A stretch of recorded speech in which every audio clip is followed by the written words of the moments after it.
The dense forests of Montana stretched endlessly, their towering pine trees whispering secrets to the wind. In the heart of this wild land, a pack of wolves ruled with strength and unity. Their leader, Gray Fang, was a massive, battle-scarred wolf known for his wisdom and power. The pack followed him without question, except for one wolf who never seemed to belong.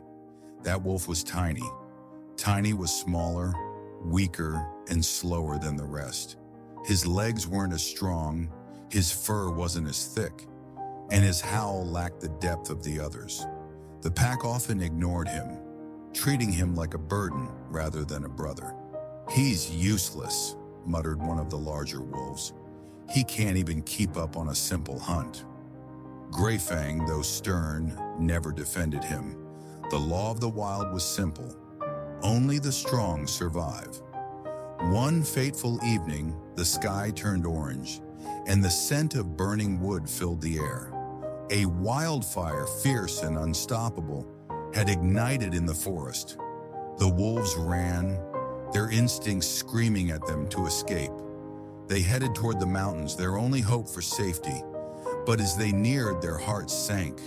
Flames had already cut off the path. The pack whimpered, circling anxiously. There was no way out. For the first time, even Gray Fang's sharp eyes could not find a solution. "We are trapped," he murmured, frustration lacing his voice. A small voice, hesitant but determined, broke through the panic. "I can find a way." The wolves turned. It was Tiny. A few wolves scoffed. "You? The slowest among us?" "Let him try," Gray Fang said, though doubt shadowed his golden eyes. Tiny didn't wait for approval. He turned and darted into the smoke, weaving through fallen branches and thick underbrush. His small frame allowed him to slip through gaps where larger wolves would struggle. He ran and ran until a hidden cave appeared before him, its entrance barely visible behind thick vines. He sniffed the air. Cool, fresh air flowed through it. A way out. Tiny sprinted back, panting. "Follow me!" "There's a way through." The wolves hesitated. Could they trust him? But Gray Fang made the decision. "Go!" One by one, the wolves followed Tiny through the narrow cave.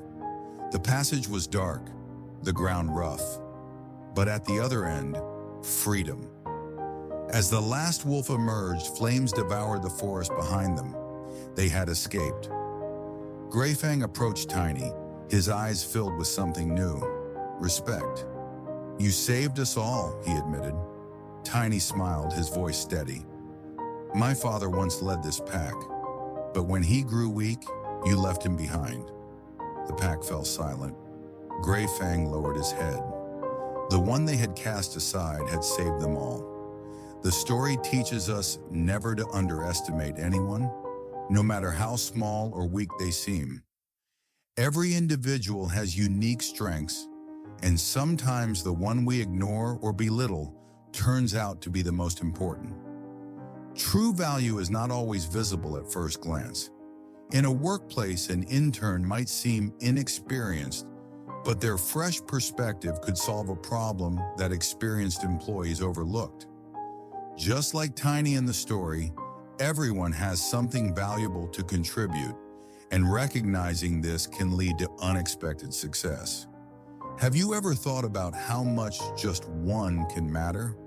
If this story inspired you, don't forget to like, share, and subscribe.